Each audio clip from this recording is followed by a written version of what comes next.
Presiden Prabowo Subianto segera menandatangani keputusan Presiden, Kepres, tentang pengangkatan Jaksa Agung Muda Tindak Pidana Khusus, Jampitsus, yang baru. Proses penggantian telah memasuki tahap tim penilai akhir, TPA, setelah Jaksa Agung ST Burhanuddin mengajukan nama pengganti Febrie Adriansyah. Perkembangan ini menjadi tahapan penting untuk mengisi posisi Jampitsus yang kosong setelah Febrie mengundurkan diri di tengah proses hukum dugaan korupsi dan tindak pidana pencucian uang, TPPU. Menteri Sekretaris Negara Prasetyo Hadi mengatakan Kepres tersebut ditargetkan rampung dalam beberapa hari ke depan. Insya Allah dalam beberapa hari ini sudah akan selesai.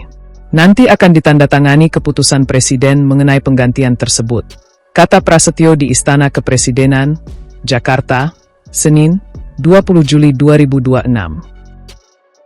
Prasetyo menjelaskan Jaksa Agung ST Burhanuddin telah mengirimkan surat resmi kepada Presiden yang berisi usulan pengganti Jampitsus.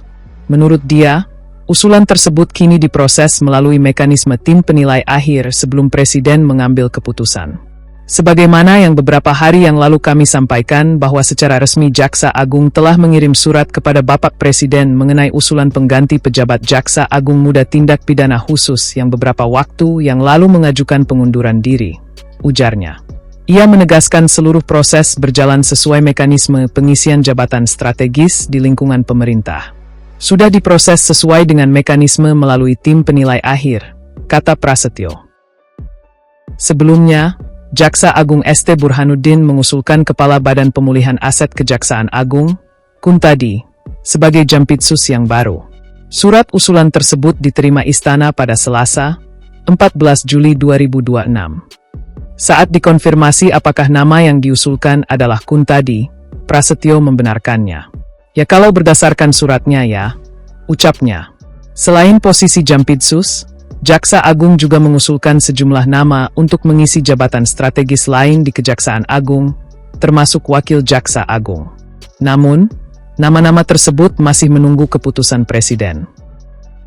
Febrie Adriansyah mengundurkan diri dari jabatan Jampitsus pada 11 Juli 2026. Pengunduran diri itu diterima Jaksa Agung sebagai bagian dari upaya menjaga integritas dan netralitas institusi di tengah proses hukum yang dihadapinya. Febrie sebelumnya ditetapkan sebagai tersangka dugaan korupsi dan tindak pidana pencucian uang oleh Korps Pemberantasan Tindak Pidana Korupsi, Kortas Tipidkor, Polri. Perkara tersebut berkaitan dengan dugaan korupsi PT Asabri, pasokan batu bara untuk pembangkit listrik, serta PT Krakatau Steel. Penanganan penyidikan kemudian dilimpahkan kepada Kejaksaan Agung, yang telah memeriksa Febrie sebagai tersangka dalam perkara dugaan korupsi dan TPPU PT Asabri.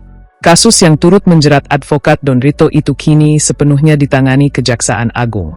Prasetyo memastikan pemerintah akan menyampaikan hasil proses pengisian jabatan tersebut setelah seluruh tahapan selesai.